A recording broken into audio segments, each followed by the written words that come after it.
Good morning, students. Welcome to our online e-learning class. This is your third period and the subject is social science. Students, in this period, through this video, we will continue two important topics. One is food security and the second one is the impact of globalization on Indian agriculture.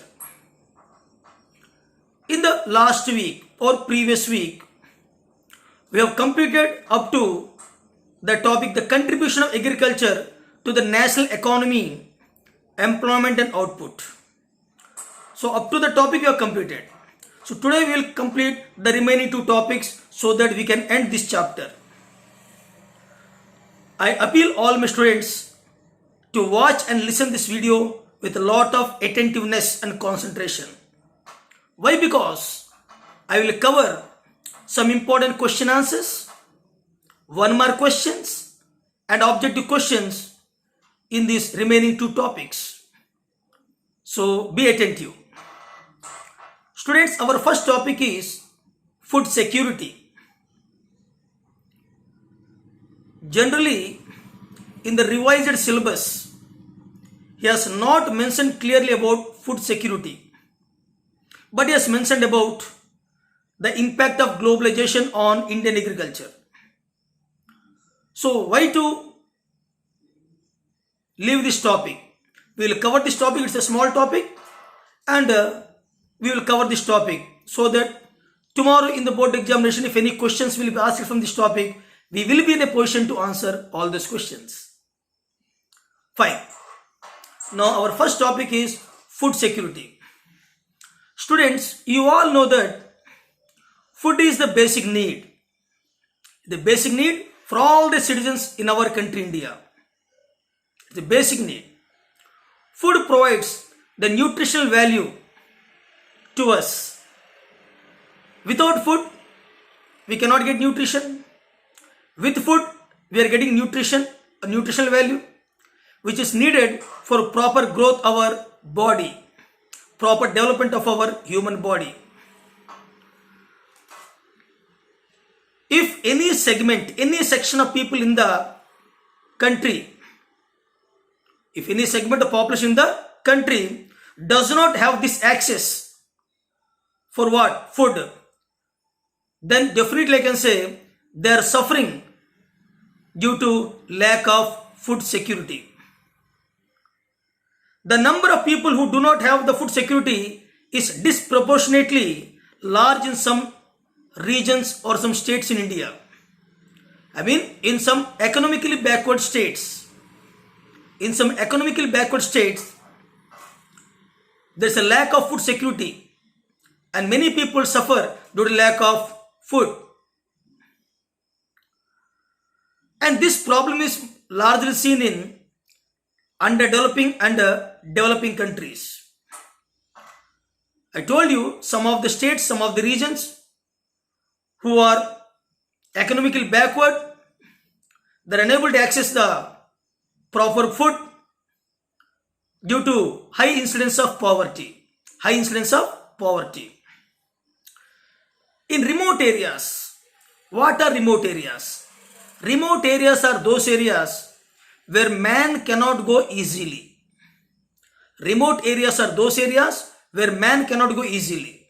Such as forest areas, hilly and mountain areas, desert areas, cold, snow-covered areas. These are remote areas where man cannot go easily. So in remote areas, this problem is more acute. In remote areas, majority of the people are suffering due to lack of food. They are facing food security problem. Hence, the government of India has designed a program to have food security. So, what are the programs? Which program was designed by the government to have access to food security? Here two programs are there. which comes under food security. Two programs that comes under food security. One is buffer stock system. BUFFER, buffer stock system. And the second is PDS system, public distribution system. So buffer stock system and PDS system both comes under the government's food security programs. Okay. As you know, public distribution system, the second one, first I'll teach the second one. That is called PDS system. Under PDS system, the government is supplying the food grains and the necessary commodities or necessary goods at subsidized prices to both rural and urban area people. I repeat, under PDS system, under public distribution system program, the government is providing all essential food grains and other essential commodities at a subsidized rate to the people of both rural and urban areas. Okay. Here subsidized rate means what? The rates less than the market price. The rate less than the market price or the price less than the market. That is called subsidized prices. So the government of India through PDS system is supplying the necessary food grains and other essential commodities at subsidized prices to both people of rural and urban areas. You might have heard about that fair price shop. In Hindi we can call Uchit Mulya ki dukaan. Generally say ration shop, ration ki dukaan. Also some people will say. So many are there. So if you show your ration card there, then definitely you will get the food grains and essential commodities. Okay. So actually two different ration cards are there that will lead in the further lesson. Now, what is the primary aim? What is the primary aim of food security in our country India? It will be asked for 1 mark. What is the primary objective? What is the primary aim of food security in India? So I can say India's food security policy has a primary aim or primary objective to ensure the availability of food grains to all the people or to the common people at an affordable prices. Here the question is this: what is meant by affordable prices? The prices at which they can able to purchase. I mean prices which they can spend easily. So the primary objective, the primary aim of the food security scheme or policy in India is to provide the availability of food grains or to provide the food grains to all the common people at an affordable prices. That is the primary aim of food security policy in India. It has enabled the poor to access to food. The focus of the policy is on growth in agriculture. I mean, not only to provide food grains at affordable prices, the main focus, the focus of the government is the focus on agriculture or agricultural development and on fixing the support price, that is called minimum support price, MSP. I mean, focusing on the development of agriculture production and also the MSP, minimum support price, for procurement of wheat and rice to maintain their stocks. Food Corporation of India, FCI. FCI, what is FCI? Food Corporation of India. This Food Corporation of India are nothing but they're like vast godowns, granaries, food granaries, godowns, where the government keeps its stock of food grains. After procuring the food grains from the farmers through the marketing committees, the government is keeping the stock of food grains in these FCI godowns. And whenever there is a lack of food grains in the country, whenever there is a shortage of food grains in the country, wherever any region is affected by any natural calamities like droughts, floods and famines, then from these FCI godowns, the food grains will be collected and supplied to the affected areas, to the needy people. So the FCI godowns or FCI is responsible for procuring. What is the main work of FCI godowns? The main task of FCI godowns is procuring food grains and keeping the food grains in stock. So procuring and stocking food grains is the main aim of FCI godowns, whereas distribution of these food grains is done through PDA system. That means your FCI godowns and PDA system both are working together.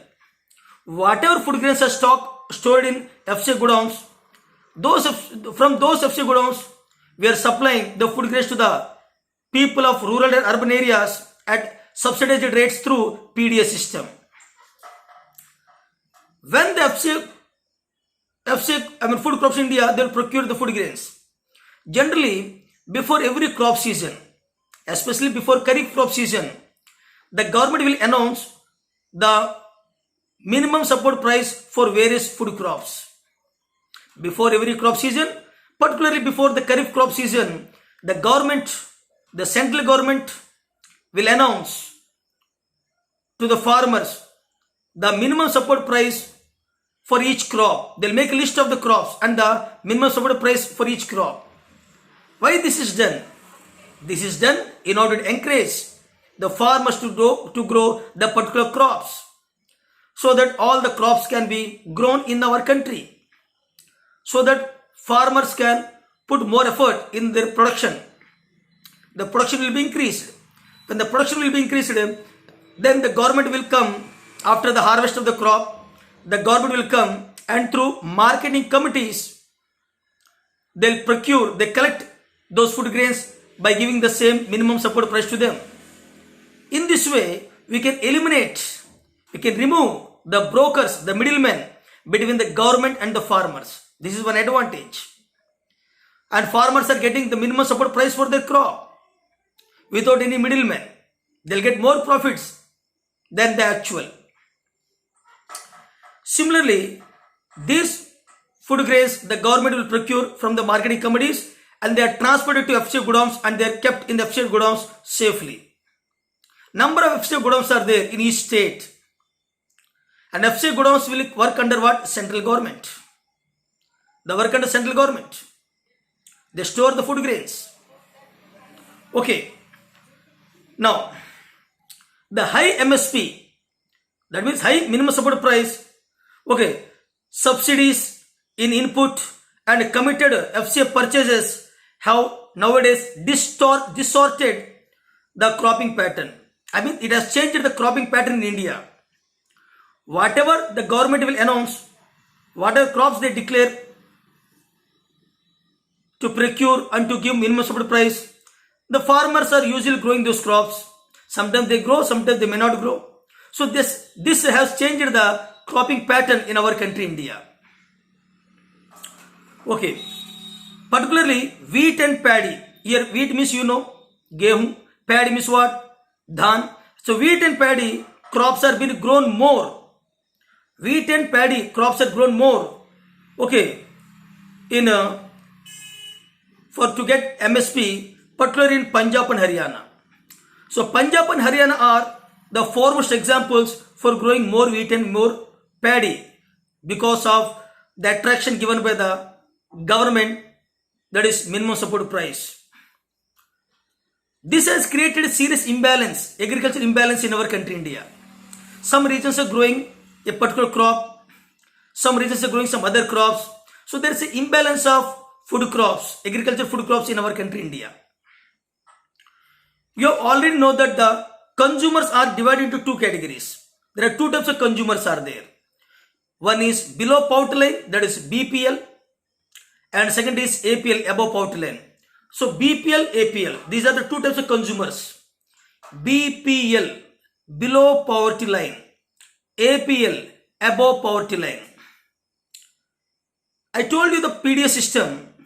Through the PDS system, the government is providing the necessary food grains and essential, commodities only to BPL category people.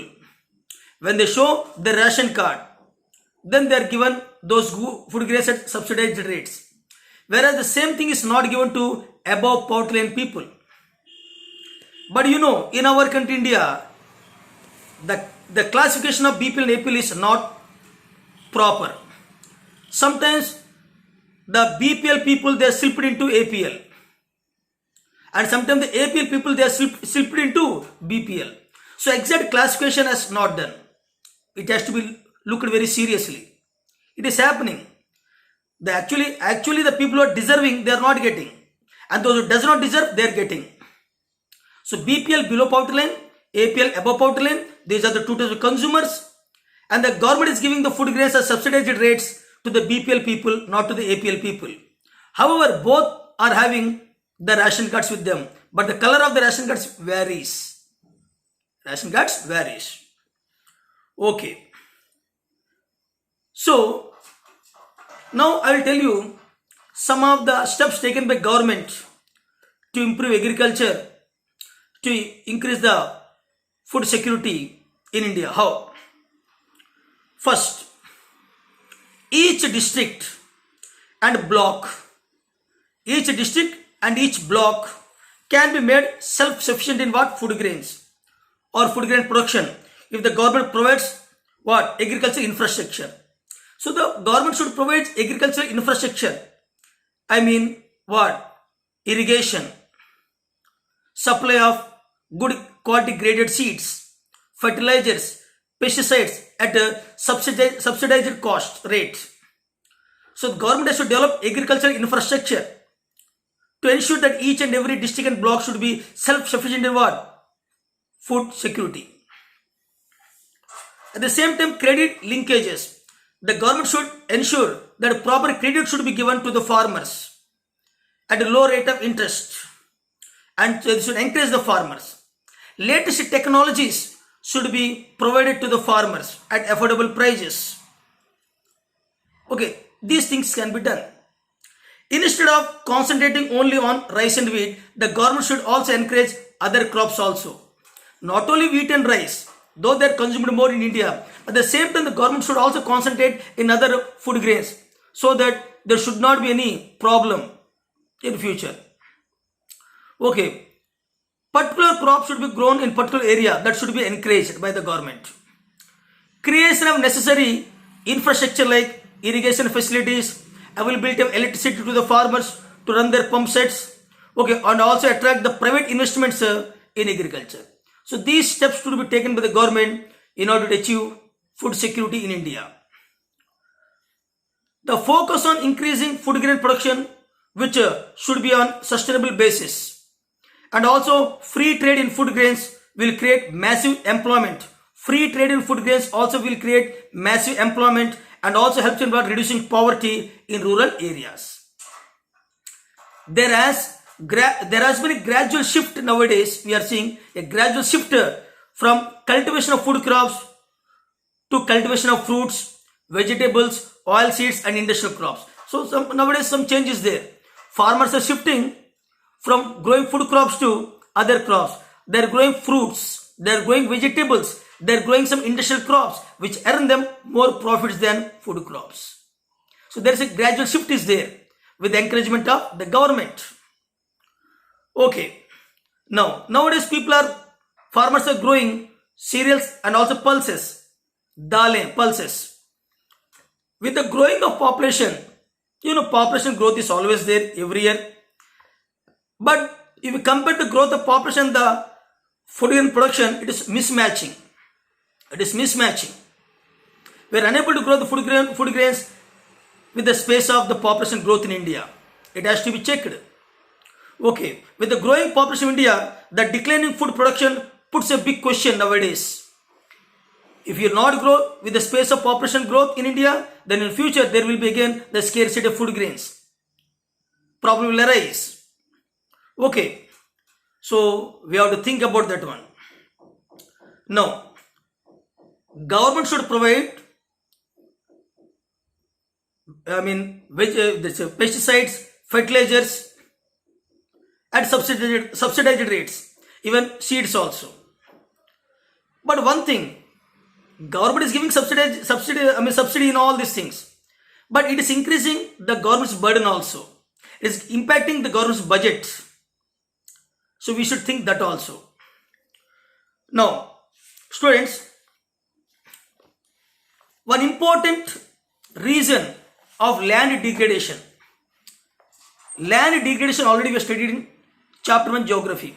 When the fertility of the soil is been decreased, that is called land degradation, and there are several factors are responsible. So due to land degradation also, the crop production has been affected seriously. And we have studied the Punjab and Haryana, due to water logging, excess irrigation, due to water logging, land degradation is taking place. Land degradation also takes place due to mining or excess use of chemical fertilizers, etc. also. Okay. So one of the reason is land degradation. Free power to section of farmers has encouraged them to pump groundwater to grow water intensive crops in low rainfall areas. In low rainfall areas, how the farmers are growing crops? The rainfall is less. So what the farmers are doing, they are digging the tube wells and they are tapping the groundwater and irrigating their crops. So when every farmer is digging the wells, tapping the groundwater, that is called over exploitation of groundwater. It also leads to what? Land degradation. Okay, we need to check that one. Next one, big farmers. Some big farmers with what they are doing, some big farmers, they are using deeper tube wells to have more water. But many others face water crisis. Inadequate storage.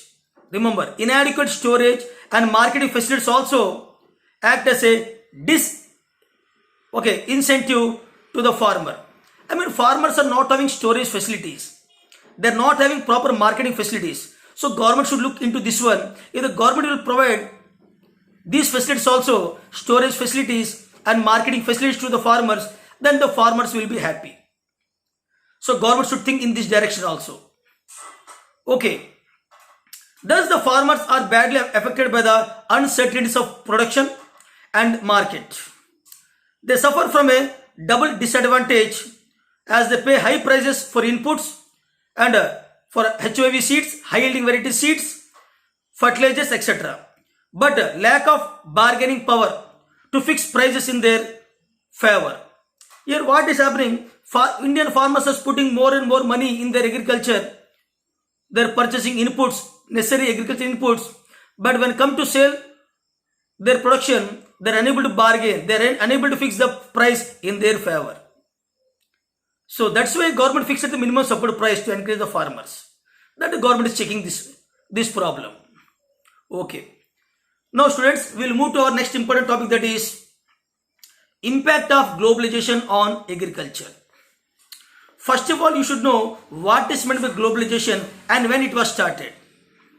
Students, globalization was started in 1990s. Globalization was started in 1990s. From 1990s onwards, this system was started. Now, what is the meaning of globalization? Means integration of world markets, or integration of the domestic market with the world markets, or integration of markets is called globalization. Okay, so globalization means what? Integration of markets. It was started in 1990s. No. So globalization is not a new phenomenon. It's not a new thing. I am telling it was started in 1990s. Our Indian market is integrated with the world market in 1990s. But it's not purely true. Even before 1990s, our country, our Indian market is to export many goods to foreign countries. Before British rule, during British rule, after British rule, before British rule, during British rule and after British rule, our country India, our Indian markets are exporting several food grains, raw materials to foreign countries and earning a sound foreign exchange revenue. So here globalization is not new to us. It's not a new thing.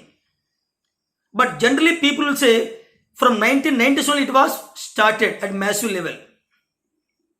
So globalization is not a new phenomenon. It was there at the time of colonialism or before colonialism also. In 19th century, coming to 19th century, when European traders came to India, in 19th century, when European traders came to India, at that time also, Indian spices were exported to different countries of the world.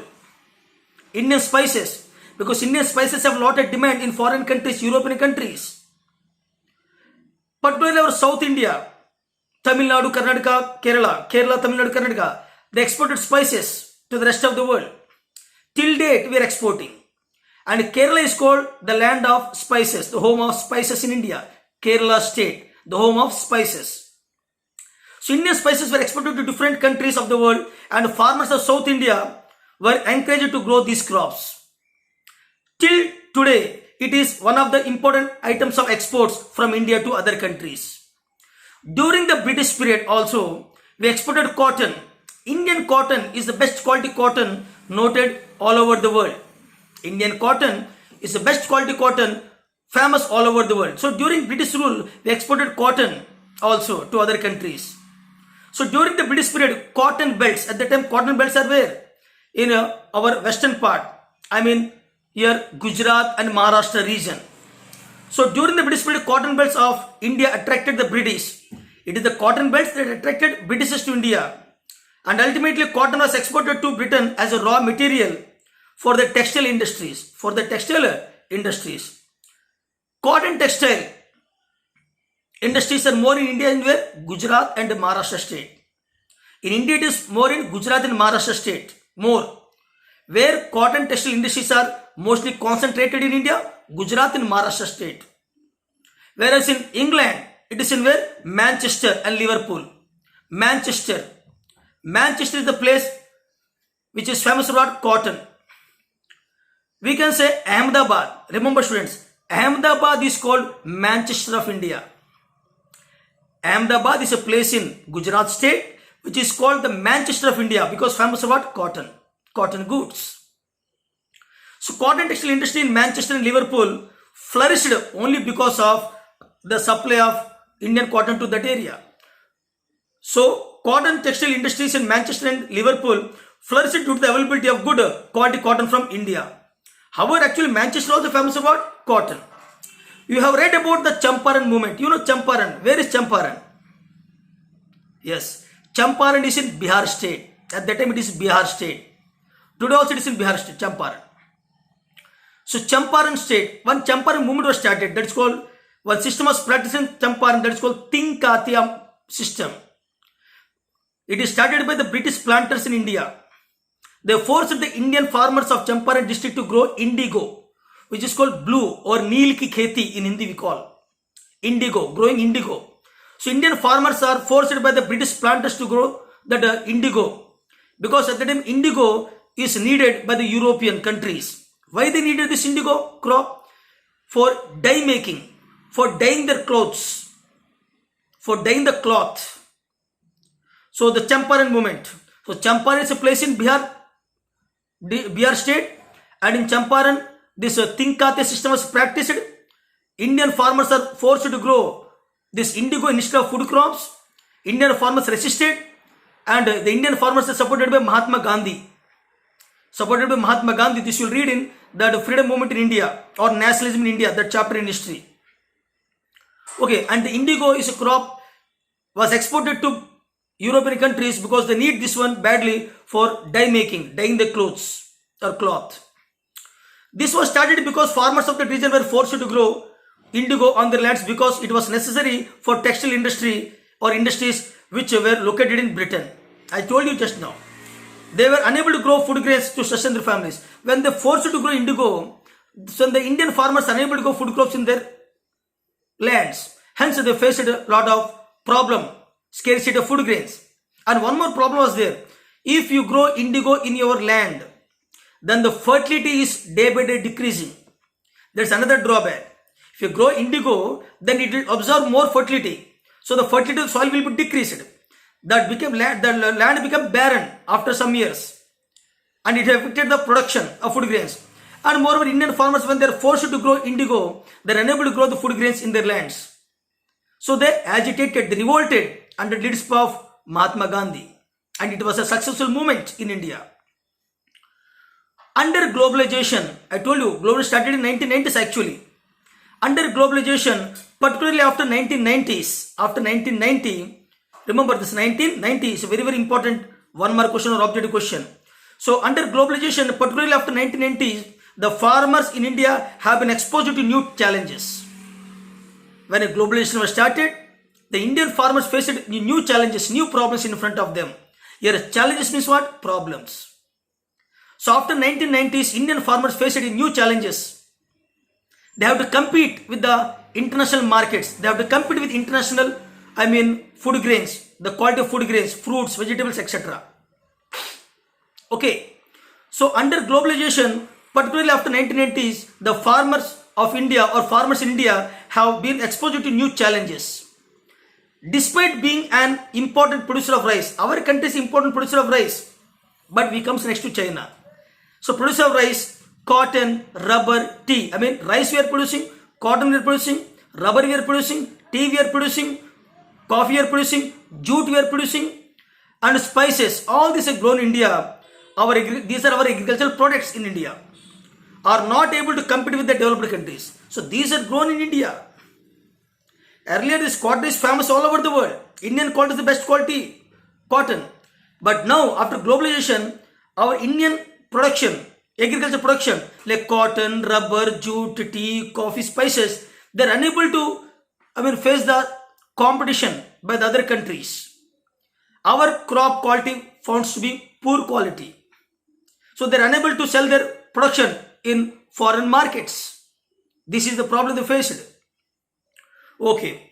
Why? Because the reason why they are unable to compete with the foreign markets, because of the highly subsidized agriculture in those countries.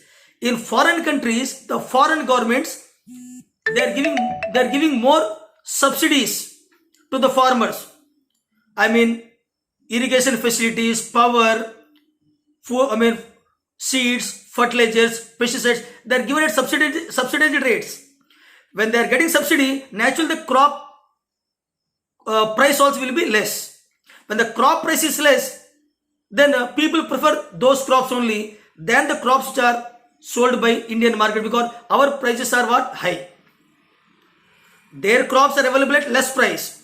Our crops are available at higher prices. So our Indian crops are unable to face this challenge. Okay. Today Indian agriculture finds itself as a crossroads.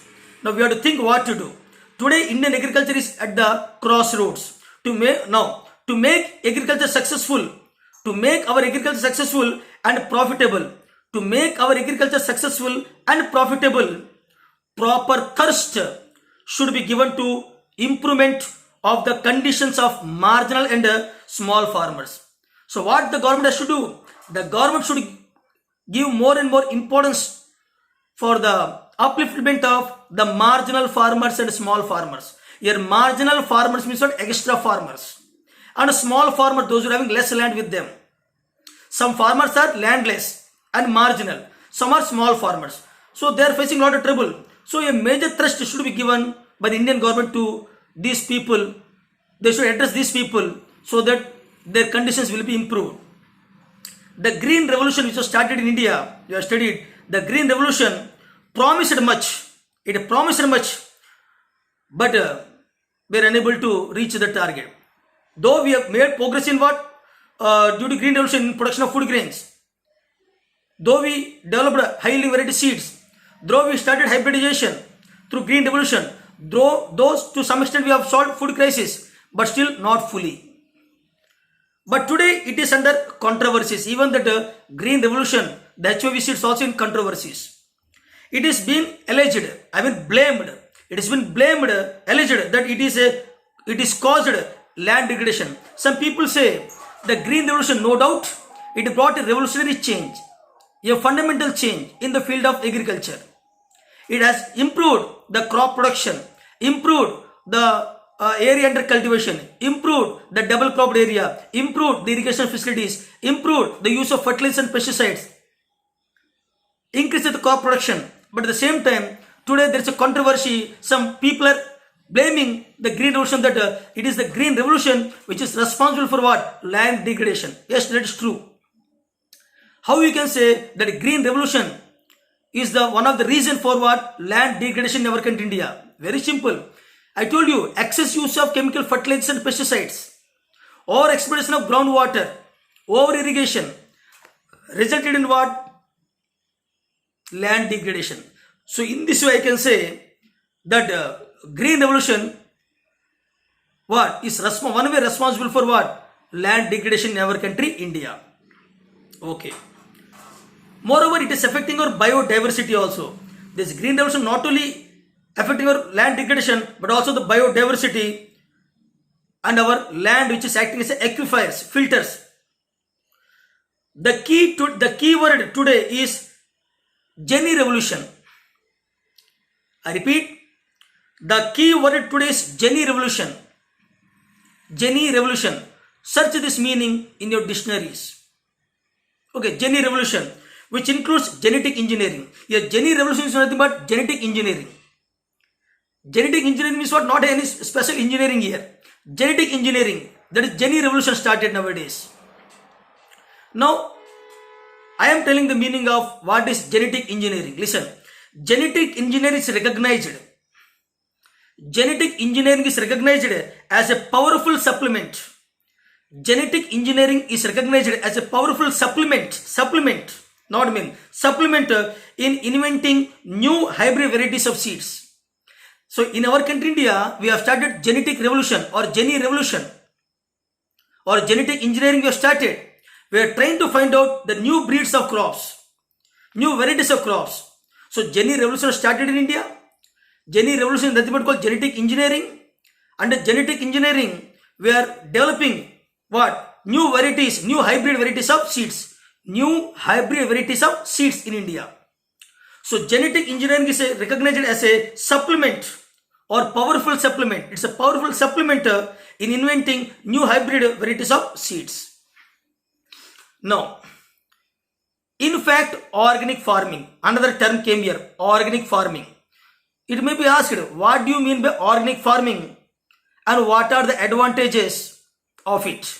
What is organic farming and what are the advantages of it? Listen, students, carefully. In fact, organic farming is much in vogue today. It is in practice today. Nowadays, many farmers, they are doing organic farming. Here, organic farming is what? Without using any industrial fertilizers or pesticides. These crops are grown only by using natural manure. I mean cow dung, etc. or compost. So organic farming is in vogue today. I mean practice today. Here vogue means what? Practice today. Organic farming is practiced today by most of the Indian farmers. And this farming is done without using the chemical fertilizers and pesticides. It is grown with the help of the compost and the manure, the cow dung. Okay. And when you practice this one, whatever crops, vegetables, fruits, food grains were grown, they will not have any impact on our health. Suppose you are eating your vegetables and fruits and food grains which are grown through organic farming, then they will not harm your body.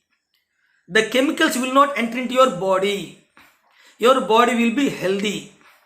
However, if you eat those crops, those fruits, those vegetables, those food grains which are grown through by using chemical fertilizers and pesticides, then definitely through those food grains, through those vegetables, through those fruits, some chemicals will enter into your body and they'll harm your body.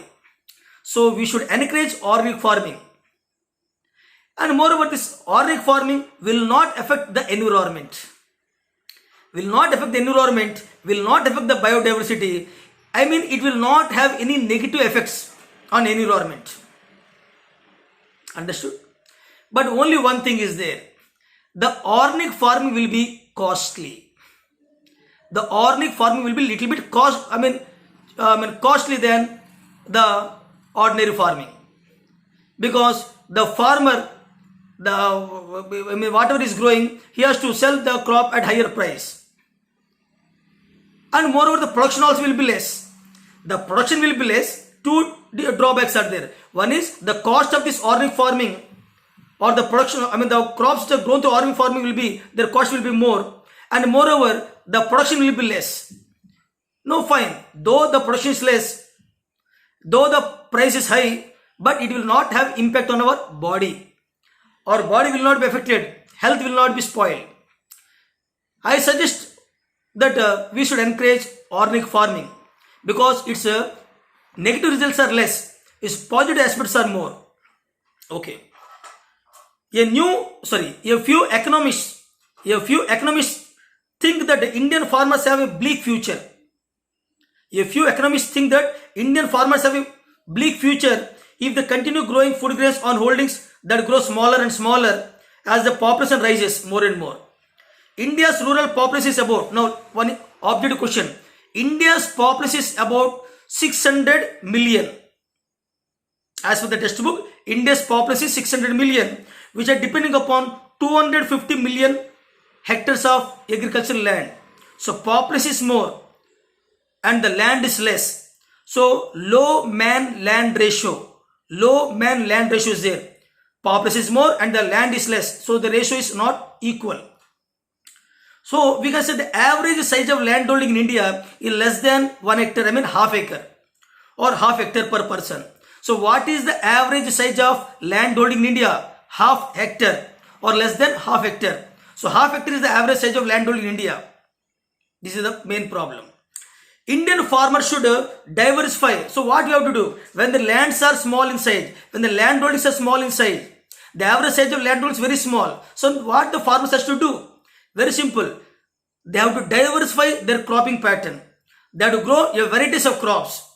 They should not only grow food crops, food grains, they should grow pulses, vegetables, fruits, etc., which will yield more prices to them. So Indian farmers should diversify their cropping pattern from cereal crops, food grains, to high value crops. This will increase their incomes and reduce the environmental degradation, and also simultaneously we can provide foods to the growing population. Because today fruits, medicinal herbs, flowers, vegetables, biodiesel crops, like one important thing. Name one biodiesel crop. One more question, objective question. Name the biodiesel crop. The biodiesel crop, through plants also we can make what? The biodiesel. Biodiesel, that is called. That is called what? Jatropha. Jatproha. Jatropha is a crop, is a plant through which we can make biodiesel. But the manufacturing, the cost of production is what? More. So here biodiesel crop like Jatropha and jojoba. Jatropha and jojoba are the two plants through which we can collect biodiesel. Need much less irrigation than rice or sugarcane. These crops will need less irrigation than sugarcane and rice. So we should grow those crops also. India's diversified climate. We have diversified climate can be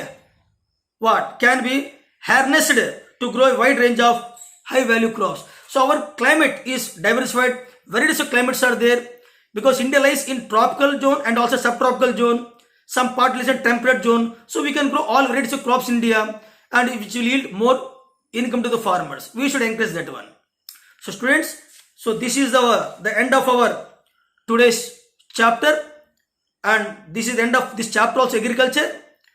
We will take up some other chapter in the next period. Hope you have understood this one. I suggested all my students to read the textbook line to line and word to word, so that you can remember all the things permanently. Thank you. Have a nice day.